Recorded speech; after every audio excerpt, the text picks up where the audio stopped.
G'day and welcome to AoS Coach. In this video, I'm going to look at manifestations, aka endless spells and invocations. Now, there's been plenty of changes moving from 3rd edition over to 4th edition with how they work, what they do, and how you include them in your army list. Before we get started in the discussion, Games Workshop did send me a preview copy of where these rules come from. So thank you for that involvement. Appreciated. They're not going to see this video. And if you do want to help support the channel before we kick off, grab some hobby and your pre-orders, consider grabbing them from either Warpfire Minis in the USA, Element Games in the UK, or Gap Games in Australia. They're all of my affiliate partners who will support the channel through your purchases, and all of those funds are reinvested into the channel. Now, let's get straight into all those key changes when it comes to manifestations in 4th edition. Manifestations are the arcane abomination and physical living representations of magic across the mortal realms. Their raw magic was awoken by the Necroquake, and we get to summon them onto the battlefield by our wizards and priests looking to channel the very essence of magic itself. Now, there are two types of manifestations. There are endless spells which can be summoned by a wizard, and invocations that can be summoned by a priest. Each manifestation has its own war scroll, and the spell or prayer that allows that manifestation to be summoned can be found in its appropriate manifestation lore. No more than one friendly wizard or priest can attempt to summon the same manifestation per turn, and manifestations are not considered to be units with the following exceptions. They are treated as if they were a unit for the purposes of movement, combat ranges, being in combat, and set up other units. Units can finish a charge move within half an inch of an enemy manifestation as if it was a unit. If the manifestation does have a melee or ranged weapon, they can use the fight or shooting core abilities as if they were a unit.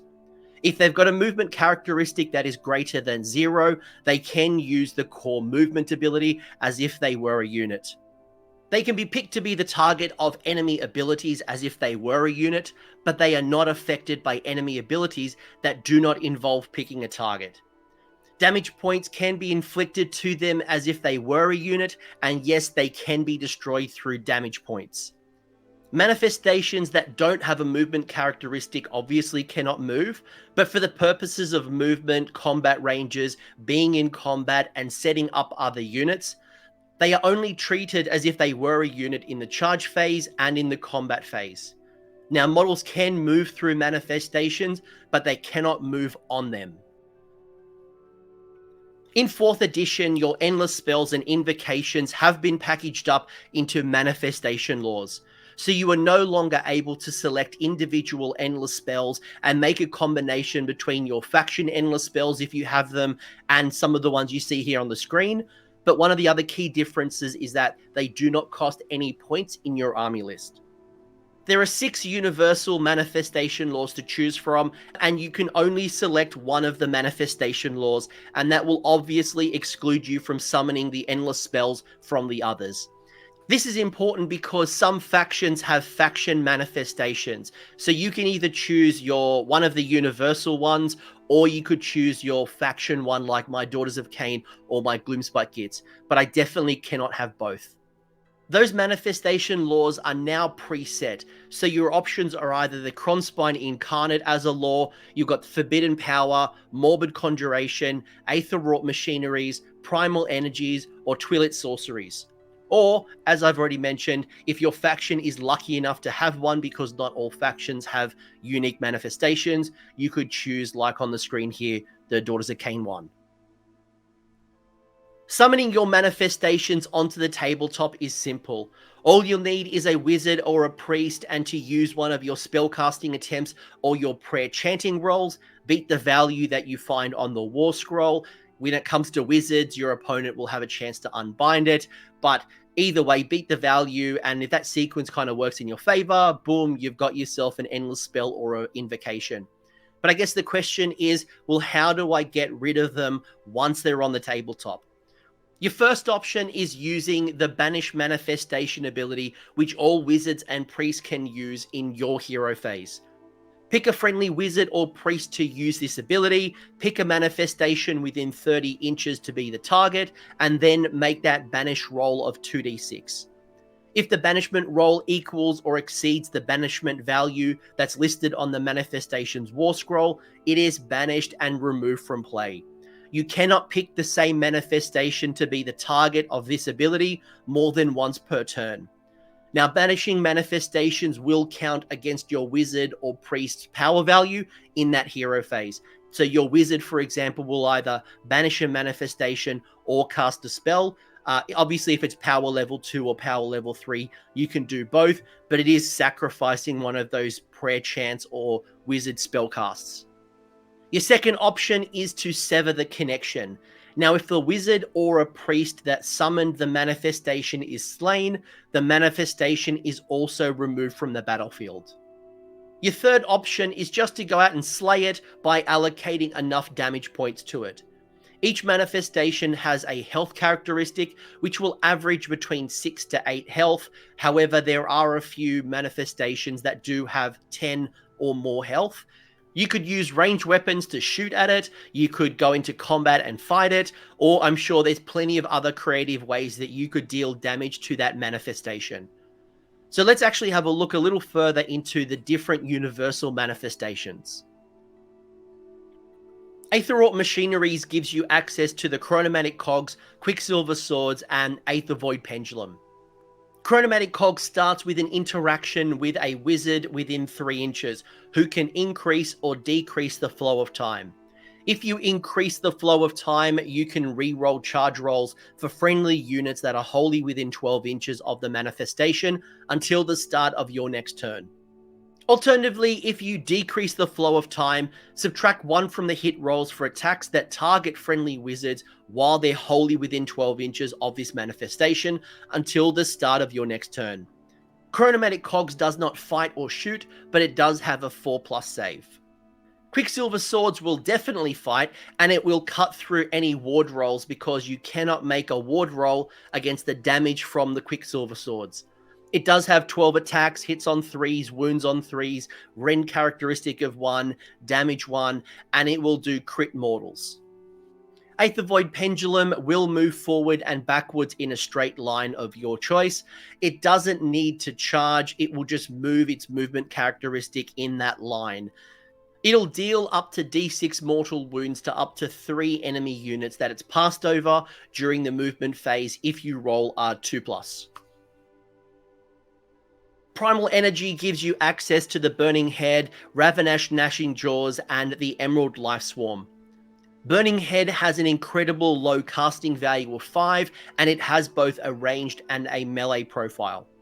The melee profile is 2d6 attacks, hits on 2s, wounds on 3s, rend 2 for 1 damage. It also has bonus rend against war machines. While if you look at the ranged attack profile, it is a 10-inch range shooting attack with d6 attacks, hits on 2s, wounds on 3s, rend 2 for 1 damage. It can shoot in combat, which is a nice little bonus, and it will also get the +1 rend against war machines as well. Now, there's a caveat here. If you do use the shooting attack, it will suffer 1 damage point after all of its attacks have been resolved, and it's worth calling out that it only has a health profile of 6, so you may find that it will slay and you'll need to recast it maybe more than once during the course of a battle. Gnashing Jaws truly embraces the spirit of destruction, and it will get a bunch of bonuses when you charge. It has 10 melee attacks, hits on 4s, wounds on 2s, rend 1 for 1 damage, but that will turn to 2 damage if it charges. Also, when it charges, you get to pick an enemy unit within 1 inch of it and roll 10 dice. For each 5+, you inflict a mortal damage point. Emerald Life Swarm will provide some well-needed healing without using the rally command, or you could double up and use both. The Emerald Life Swarm will heal 3 health points at the end of any turn, as well as heal a friendly unit within 3 inches in your movement phase, also 3 points. It does have a melee profile of 2d6 attacks, hits on 4s, wounds on 4s, no rend for 1 damage. It is anti-infantry, so you will get a bonus point of rend if it goes in and fights against an infantry unit. Forbidden Power gives you access to the Shards of Valagar, Longchen the Soul Seeker, Horrorghast, and the Soul Scream Bridge. Shards can teleport around the board, and it will shut down the fly ability for enemy units within 6 inches of any part of the shards. It comes in multiple parts. Enemies also cannot be set up within 6 inches of any part of this manifestation. The Horrorghast offers both a ranged and a melee attack. The melee is 4 attacks, hits on 4s, wounds on 4s, no rend for 1 damage, while the ranged weapon is a 10-inch range, 6 attacks, hits on 2s, wounds on 3s, rend 2 for 1 damage. It can shoot in combat, and it will get +1 rend against infantry. The bonus here is that you can pick an enemy unit that was the target of a Horrorghast shooting attack. Roll a dice, and if that dice roll is less than the number of models that were slain in this phase in that target unit, the unit cannot use commands for the rest of the turn. Both our Uber Driver Longchen and the Soul Scream Bridge will offer your army some teleporting options. Longchen can transport an infantry hero wizard up to 12 inches, which is the movement characteristic, although that hero will then suffer 1 mortal damage. Longchen also has a melee attack, which is 3 attacks, hits on 4s, wounds on 3s, rend 1, d3 damage, and crit 2 hits. Your other teleporting option, or why not have both, is the Soul Scream Bridge, and this one isn't locked to infantry heroes. What you do have to do, though, is you set up 2 parts of the bridge wholly within 18 inches of the caster. A friendly unit that is wholly within 6 inches of one part of the manifestation can then be removed and set up again within 6 inches of the other part of the bridge. Twilit Sorceries gives you access to the Umbral Spell Portal, Geminids of Ulgish, and the Prismatic Palisades. The Umbral Spell Portal will improve your magic when a friendly wizard within 3 inches of it. It'll extend the range of your next non-summon spell by measuring the range and visibility from either parts of the spell portal, as well as adding 1 to the casting value of that spell attempt. The portal doesn't fight, and it has 8 health. Geminids of Ulgish will fight, and it has 4 attacks, hits on 3s, wounds on 3s, rend 1 for d3 damage. There are 2 parts to the Geminids manifestation, and they will move together, but they must stay within 9 inches of each other. And while an enemy unit is within 3 inches of either part of the Geminids, they cannot use commands. Prismatic Palisades is a static wall that won't fight or move, but it is durable with a 4+ save. Enemy units cannot target this manifestation with shooting, so they'll need to either fight it in combat, use the Banish Manifestation ability, or just ignore it.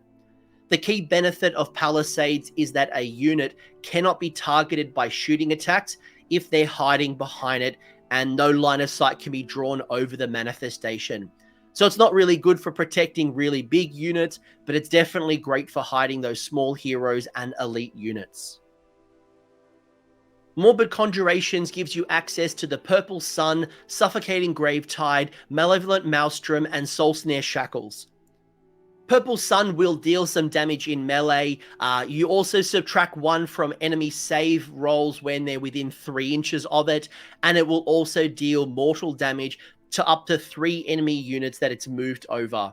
It's also a solid endless spell with a health characteristic of 10. It has a base move of 8, and in combat it has 2d6 attacks, hits on 3s, wounds on 3s, rend 1 for 1 damage, and it does have crit mortals. Suffocating Gravetide is a bit of a horde killer. After you've moved the manifestation over a unit, you get to roll a dice for each model in that target unit. On a 5+, you inflict 1 mortal damage. In combat, it has 8 melee attacks, hits on 2s, wounds on 3s, rend 1 for 1 damage. If it charges, you'll deal 2 damage instead of 1. Malevolent Maelstrom will generate points for various actions like being set up when a spell is successfully cast within 12 inches of the Maelstrom, as well as for each model that is slain within 12 inches of it. Now you'll start to generate these points, and once you've hit 6 points, at the end of any turn, the Maelstrom's going to explode. Every unit, both friend and foe, within 9 inches of the Malevolent Maelstrom will take d6 damage points on a roll of a 2+, and then at the end of that sequence, remove the Maelstrom and, I guess, summon it again. Soulsnare Shackles has 3 parts to this manifestation, and in any hero phase, pick an enemy unit within 3 inches of each part of the shackles and roll a d3. On a 2+, you'll get to do that number of mortal damage to the unit, as well as subtract that number of inches from the target's move characteristic. Finally, what you've been waiting for. What on earth does the Krondspine do? Welcome to the Krondspine Incarnate lore. And if you choose the Krondspine Incarnate lore, you are getting a Krondspine. That's it. What you're going to get here in the Krondspine is an anti-manifestation killing machine, but it's also deadly against other units, and it's going to be a little bit harder to bring onto the table as well with a casting value of 8. You probably would have noticed the others are casting value 5, 6, 7. I don't think any of the others were casting value of 8. Now, the Krondspine does have a 10-inch move, 12 health, 6+ ward. In fact, all of them have 6+ ward if you noticed, and a base save of a 4+. The Krondspine comes with 6 attacks, hitting on 4s, wounding on 2s, rend 2 for 3 damage apiece. If a Krondspine targets a manifestation, that becomes rend -3 with the anti-manifestation ability. When you attempt to make a charge with the Krondspine, you can extend the range of the charge from 12 inches to 18 inches. You also can use 3d6 instead of 2d6, but you must end your charge move within half an inch of an enemy manifestation, or it's treated as you have failed the charge. If you were to destroy an enemy manifestation with the Krondspine, it will heal a flat 6 health. However, if an enemy attempts to banish the Krondspine, it will suffer 6 damage points instead of being removed immediately from play. There are no ward rolls if someone tries to attempt that banish and does the 6 points of damage. Sadly, I'm getting the feeling that this might be a popular lore choice, at least in the early months of 4th edition, but hitting a casting value of 8 is definitely harder, and not everyone has a consistent way of doing it. So manifestations are back in a big way.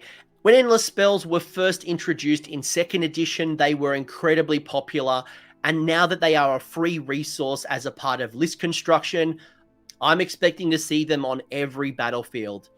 A few armies like the Sons of Behemat and the Caradhran Overlords don't have native priests, so if you want to access the universal manifestation lore, you're going to have to look at outside the box like a Regiment of Renown if you've got access to something that will help you there. Although you're not completely powerless to this, because you've got King Brod, who in Sons will bring the priest ability and be able to use Banish Manifestation, or you just smash it. And then in KO, you've got your Etheric Navigator, who, while isn't traditionally a priest, you might have a priest in here as well, but the Etheric Navigator can use the Unbind ability as if it was a wizard, so you can potentially stop it from coming out before it even has a chance, right? So there's plenty of options. Look in your faction packs, get creative. There's going to be plenty of ways. In KO, you can always shoot it off the board. Yes, Khorne, you also can't use them, but you've got your own faction manifestations, so don't at me, folks. In one of my latest games of 4th edition, I decided to run my Stormcast without a wizard up against Skaven, who had multiple wizards, bringing on manifestations, and let me tell you, it was an absolute slog trying to keep these manifestations at bay. He was playing with his Skaven manifestations rather than the universal ones. There's some really impactful ones like the Bell of Doom, and it meant that I was forced to use my shooting attacks like my Tempestors to remove them, which really could have been better allocated to things like, Storm Fiends and Rat Ogres. So I guess thinking about how you get rid of them and what works best for you, or if you ignore them, or what you prioritize the Unbind against, or which of these laws both were going to work well for you, but also how do you counter them, is definitely going to be a part of your list construction and your strategy. I do worry a little bit about the popularity of the Krondspine. When it very first came out, it was very popular, and it costed us like 500, 400 points, and it was popular back then. Yes, the War Scrolls changed. Yes, it's harder to cast than some of the other manifestations. But with a solid wizard, an active place of power, and a lucky dice roll, you are going to get yourself a free combat weapon that is definitely going to be worth the investment. I hope you found this video helpful in gaining a better understanding of Endless Spells and Invocations in 4th edition. If you did, give the video a like, leave me a comment, make that sacrifice to the algorithm gods, and your next dice roll for a manifestation, I guarantee you, is going to be successful.